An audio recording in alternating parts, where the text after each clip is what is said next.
ആകാശവാണി.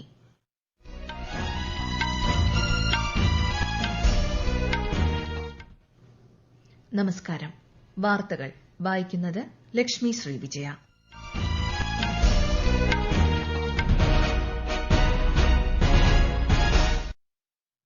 പ്രധാന വാർത്തകൾ.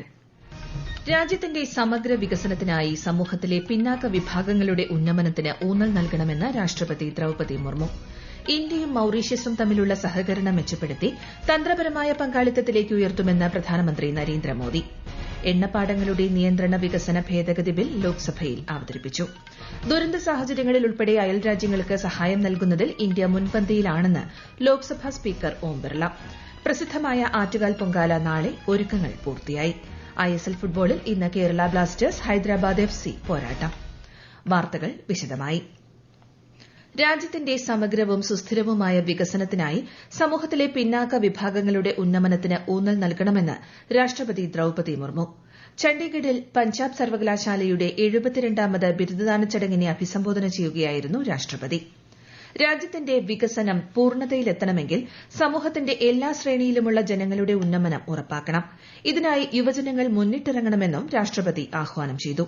ഭാവിയിലെ വെല്ലുവിളികളെ നേരിടാൻ വിദ്യാർത്ഥികൾ ക്രിയാത്മക മനോഭാവം നിലനിർത്തുകയും ഉയർന്നുവരുന്ന സാങ്കേതിക വിദ്യകളെക്കുറിച്ച് പരിചയപ്പെടുകയും ചെയ്യണമെന്നും രാഷ്ട്രപതി അഭിപ്രായപ്പെട്ടു. ഇന്ത്യയും മൌറീഷ്യസും തമ്മിലുള്ള സഹകരണം മെച്ചപ്പെടുത്തി തന്ത്രപരമായ പങ്കാളിത്തത്തിന്റെ തലത്തിലേക്ക് ഉയർത്താൻ തീരുമാനിച്ചതായി പ്രധാനമന്ത്രി നരേന്ദ്രമോദി. ഇരു രാജ്യങ്ങളും തമ്മിലുള്ള ബന്ധത്തിന്റെ വിവിധ വശങ്ങൾ മൌറീഷ്യസ് പ്രധാനമന്ത്രി നവീൻ ചന്ദ്ര റാങ്കുലമുമായി ചർച്ച ചെയ്തെന്ന് പ്രധാനമന്ത്രി സമൂഹമാധ്യമത്തിൽ കുറിച്ചു. അടിസ്ഥാന സൌകര്യങ്ങൾ, ഭവന നിർമ്മാണം, ഡിജിറ്റൽ സാങ്കേതികവിദ്യ, ആരോഗ്യം തുടങ്ങിയ മേഖലകളിൽ സഹകരിക്കാനുള്ള വഴികളെക്കുറിച്ചും കൂടിക്കാഴ്ചയിൽ ഇരു നേതാക്കളും ചർച്ച ചെയ്തു. അതേസമയം ഇന്ന് നടന്ന മൌറീഷ്യസിന്റെ ദേശീയ ദിനാഘോഷങ്ങളിൽ ശ്രീ മോദി മുഖ്യാതിഥിയായി പങ്കെടുത്തു. ചടങ്ങിൽ മൌറീഷ്യസിന്റെ പരമോന്നത സിവിലിയൻ ബഹുമതി പ്രധാനമന്ത്രി നരേന്ദ്രമോദിക്ക് മൌറീഷ്യസ് പ്രസിഡന്റ് ധരംബീർ ഗോങ്ഖൂൽ സമ്മാനിച്ചു. മൌറീഷ്യസിന്റെ പരമോന്നത പുരസ്കാരം ലഭിക്കുന്ന ആദ്യ ഇന്ത്യക്കാരനാണ് നരേന്ദ്രമോദി. ഈ അവാർഡ് ഇന്ത്യയിലെ 140 കോടി ജനങ്ങൾക്കും ഇരു രാജ്യങ്ങളും തമ്മിലുള്ള നൂറ്റാണ്ടുകൾ പഴക്കമുള്ള സൌഹൃദത്തിനും സമർപ്പിക്കുന്നതായി അദ്ദേഹം പറഞ്ഞു. This is not just my honor. It is the honor of 1.4 billion Indians. It is a tribute to the centuries-old cultural and historical bond between India and Mauritius. It is an acknowledgement of our shared commitment to regional peace, progress, security and sustainable development. 2 ദിവസത്തെ സന്ദർശനം പൂർത്തിയാക്കി പ്രധാനമന്ത്രി നരേന്ദ്രമോദി ന്യൂഡൽഹിയിലേക്ക് തിരിച്ചു. സന്ദർശന വേളയിൽ മൌറീഷ്യസുമായി 8 ധാരണാപത്രങ്ങളിലും അദ്ദേഹം ഒപ്പുവച്ചു. DRDO തദ്ദേശീയമായി വികസിപ്പിച്ച low level transportable radar Ashwini വാങ്ങുന്നതിനായി പ്രതിരോധ മന്ത്രാലയം ഗാസിയാബാദിലെ ഭാരത് ഇലക്ട്രോണിക്സ് ലിമിറ്റഡുമായി 2906 കോടി രൂപയുടെ കരാറിൽ ഒപ്പുവച്ചു. ഇന്ത്യയുടെ വ്യോമ നിരീക്ഷണ ശേഷി വർദ്ധിപ്പിക്കുന്നതിനായി നിർമ്മിച്ച ഈ റഡാർ രാജ്യത്തിന്റെ പ്രതിരോധ സാങ്കേതിക വിദ്യയിലെ സ്വയം പര്യാപ്തതയിലേക്കുള്ള മറ്റൊരു ചുവടുവയ്പായി മാറി. ന്യൂഡൽഹിയിൽ പ്രതിരോധ സെക്രട്ടറി രാജേഷ് കുമാർ സിംഗിന്റെ സാന്നിധ്യത്തിലാണ് കരാർ ഒപ്പിട്ടത്. അതിവേഗ യുദ്ധവിമാനങ്ങൾ മുതൽ ആളില്ലാ ആകാശ വാഹനങ്ങൾ വരെ ട്രാക്ക് ചെയ്യാൻ റഡാറിന് കഴിയും. വ്യാവസായിക ഉൽപാദന സൂചിക പ്രകാരം ഇന്ത്യയുടെ വ്യാവസായിക ഉൽപാദന വളർച്ച ജനുവരി മാസം 5% ഉയർന്നു. ഡിസംബറിൽ ഇത് 3.2%. സ്റ്റാറ്റിസ്റ്റിക്സ് ആന്റ് പ്രോഗ്രാം ഇംപ്ലിമെന്റേഷൻ മന്ത്രാലയം പുറത്തിറക്കിയ വിവരമാണിത്. ജനുവരിയിലെ കണക്കനുസരിച്ച് IIPയുടെ 3 പ്രധാന ഘടകങ്ങളിൽ ഉൽപാദനം 5.5%, ഖനന പ്രവർത്തനങ്ങൾ 4.4%, വൈദ്യുതി ഉൽപാദനം 2.4% വളർന്നു. ദുരന്ത സാഹചര്യങ്ങളിൽ ഉൾപ്പെടെ അയൽ രാജ്യങ്ങൾക്ക് സഹായം നൽകുന്നതിൽ ഇന്ത്യ എപ്പോഴും മുൻപന്തിയിലാണെന്ന് ലോക്സഭാ സ്പീക്കർ ഓം ബിർള. മഡഗാസ്കറിന്റെ ദേശീയ അസംബ്ലി പ്രസിഡന്റ് ജസ്റ്റിൻ ടോക്ലിയുടെ നേതൃത്വത്തിൽ മഡഗാസ്കറിൽ നിന്നുള്ള പാർലമെന്ററി പ്രതിനിധി സംഘവുമായി ന്യൂഡൽഹിയിൽ നടത്തിയ ഉഭയകക്ഷി കൂടിക്കാഴ്ചയിലാണ് ശ്രീ ബിർള ഇത് വ്യക്തമാക്കിയത്. വ്യാപാരം, സംസ്കാരം, ജനങ്ങൾ തമ്മിലുള്ള ബന്ധം എന്നിവയിൽ ഇന്ത്യയും മഡഗാസ്കറും ആഴത്തിലുള്ള ബന്ധം പങ്കിടുന്നുണ്ടെന്നും അദ്ദേഹം പറഞ്ഞു. ഇന്ത്യൻ റെയിൽവേയെ ലോക നിലവാരത്തിലുള്ള ശൃംഖലയാക്കി മാറ്റുന്നതിനുള്ള സർക്കാരിന്റെ പ്രതിജ്ഞാബദ്ധതയാണ് റെക്കോർഡ് ബജറ്റ് വിഹിതം ഏർപ്പെടുത്തിക്കൊണ്ട് സർക്കാർ വ്യക്തമാക്കിയതെന്ന് BJP MP സമിത് ഭട്ടാചാര്യ. റെയിൽവേയുടെ പ്രവർത്തനത്തെക്കുറിച്ചുള്ള ചർച്ചയ്ക്ക് രാജ്യസഭയിൽ തുടക്കം കുറിച്ച് സംസാരിക്കുകയായിരുന്നു അദ്ദേഹം. ദശലക്ഷക്കണക്കിന് യാത്രക്കാർക്ക് വേഗതയുടെയും കാര്യക്ഷമതയുടെയും ആശ്വാസത്തിന്റെയും പുതിയ യുഗത്തെ അടയാളപ്പെടുത്തുന്നതാണ് വന്ദേ ഭാരത് ട്രെയിനുകളും അമൃത് ഭാരത് ട്രെയിനുകളെന്നും അദ്ദേഹം അഭിപ്രായപ്പെട്ടു.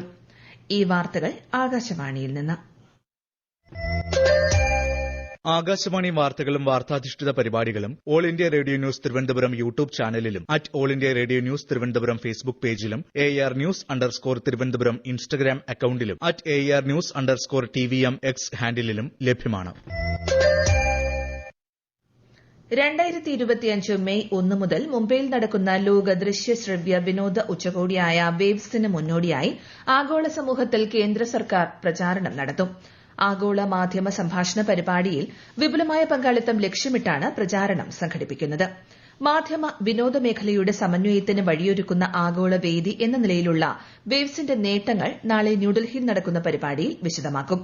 കേന്ദ്രമന്ത്രിമാരായ ഡോക്ടർ എസ് ജയശങ്കർ, അശ്വിനി വൈഷ്ണവ്, കേന്ദ്ര സഹമന്ത്രി ഡോക്ടർ എൽ മുരുകൻ തുടങ്ങിയവർ 100-ലധികം അംബാസഡർമാരെയും ഹൈക്കമ്മീഷണർമാരെയും വിവരങ്ങൾ ധരിപ്പിക്കും.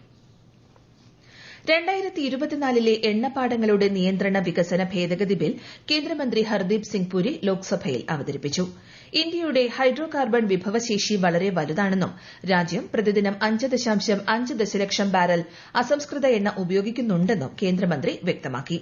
വികസിത രാഷ്ട്രമാകാൻ ഒരു രാജ്യത്തിന് വലിയ അളവിൽ ഊർജ്ജം ആവശ്യമാണെന്നും അദ്ദേഹം ചൂണ്ടിക്കാട്ടി. Economic growth and the size of GDP is heavily dependent on the utilization of energy. Between then and now, we have moved from being the 11th or 10th largest economy in the world to being the 5th largest, and we are very shortly going to be the 4th largest, and if the assessment of the International Monetary Fund is to be believed, we will be the 3rd largest economy by 2027. 2025-26 കാലയളവിലേക്കുള്ള ധനാഭ്യർത്ഥനകൾ Kerala നിയമസഭ ചർച്ച ചെയ്ത് പാസാക്കി. കൃഷി, സഹകരണം, വനം, വ്യവസായം, തുറമുഖം എന്നീ വകുപ്പുകളുമായി ബന്ധപ്പെട്ട ധനാഭ്യർത്ഥനകളാണ് സഭ ഇന്ന് പാസാക്കിയത്. മന്ത്രിമാരായ Saji Cherian, P Rajeev, AK Saseendran, VN Vasavan എന്നിവർ ചർച്ചയ്ക്ക് മറുപടി നൽകി. നടപടികൾ പൂർത്തിയാക്കി ഇന്നത്തേക്ക് പിരിഞ്ഞ സഭ ഇനി ഈ മാസം 17-ന് വീണ്ടും സമ്മേളിക്കും. പ്രസിദ്ധമായ ആറ്റുകാൽ പൊങ്കാല നാളെ. പൊങ്കാലയ്ക്കായുള്ള ഒരുക്കങ്ങൾ പൂർത്തിയായി. ആറ്റുകാലമ്മയ്ക്ക് പൊങ്കാല സമർപ്പിക്കാനുള്ള തയ്യാറെടുപ്പിലാണ് ഭക്തലക്ഷങ്ങൾ. വിപുലമായ സൌകര്യങ്ങളാണ് തിരുവനന്തപുരം നഗരത്തിൽ അധികൃതർ ഒരുക്കിയിരിക്കുന്നത്. കനത്ത സുരക്ഷയ്ക്കൊപ്പം ശുചീകരണം ഉൾപ്പെടെയുള്ള കാര്യങ്ങളിൽ അധികൃതർ കൂടുതൽ ശ്രദ്ധ നൽകിയിട്ടുണ്ട്.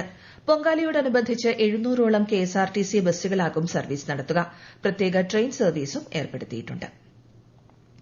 ഇന്ത്യൻ മിക്സഡ് ഡബിൾസ് ജോഡികളായ രോഹൻ കപൂറും ഋത്തിക ഗാഡ്ഡയും ബർമിംഗ്ഹാമിൽ നടക്കുന്ന ഓൾ ഇംഗ്ലണ്ട് ഓപ്പൺ ബാഡ്മിന്റൺ ചാമ്പ്യൻഷിപ്പിന്റെ പ്രീ ക്വാർട്ടർ ഫൈനലിൽ കടന്നു. ഇന്ന് വൈകുന്നേരം നടന്ന ആദ്യ റൌണ്ടിൽ ഇന്ത്യൻ ജോഡി ചൈനീസ് തായ്പേയ് സഖ്യത്തെയാണ് പരാജയപ്പെടുത്തിയത്. വനിതാ സിംഗിൾസിൽ ഇന്ത്യയുടെ PV സിന്ധു ഇന്ന് ആദ്യ റൌണ്ടിൽ ദക്ഷിണ കൊറിയയുടെ കിം ഗാ യൂണിനെ നേരിടും.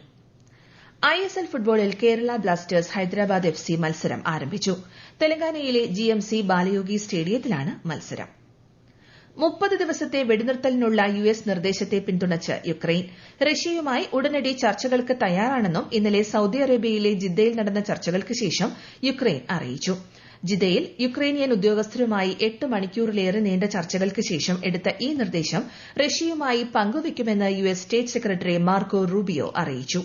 കൂടാതെ യുക്രൈനുമായി സൈനിക സഹായവും രഹസ്യാന്വേഷണ വിവരങ്ങൾ പങ്കുവയ്ക്കലും പുനരാരംഭിക്കാനും അമേരിക്ക സമ്മതിച്ചു.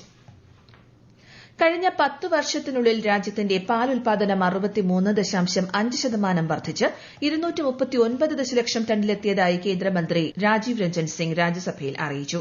2014 വരെ 146 ദശലക്ഷം ടണ്ണായിരുന്നു രാജ്യത്തെ പാൽ ഉൽപാദനം. പ്രധാന വാർത്തകൾ വീണ്ടും. രാജ്യത്തിന്റെ സമഗ്ര വികസനത്തിനായി സമൂഹത്തിലെ പിന്നാക്ക വിഭാഗങ്ങളുടെ ഉന്നമനത്തിന് ഊന്നൽ നൽകണമെന്ന് രാഷ്ട്രപതി ദ്രൌപദി മുർമു. ഇന്ത്യയും മൌറീഷ്യസും തമ്മിലുള്ള സഹകരണം മെച്ചപ്പെടുത്തി തന്ത്രപരമായ പങ്കാളിത്തത്തിലേക്ക് ഉയർത്തുമെന്ന് പ്രധാനമന്ത്രി നരേന്ദ്രമോദി. എണ്ണപ്പാടങ്ങളുടെ നിയന്ത്രണ വികസന ഭേദഗതി ബിൽ ലോക്സഭയിൽ അവതരിപ്പിച്ചു. ദുരന്ത സാഹചര്യങ്ങളിൽ ഉൾപ്പെടെ അയൽ രാജ്യങ്ങൾക്ക് സഹായം നൽകുന്നതിൽ ഇന്ത്യ മുൻപന്തിയിലാണെന്ന് ലോക്സഭാ സ്പീക്കർ ഓം ബിർള. പ്രസിദ്ധമായ ആറ്റുകാൽ പൊങ്കാല നാളെ. ഒരുക്കങ്ങൾ പൂർത്തിയായി.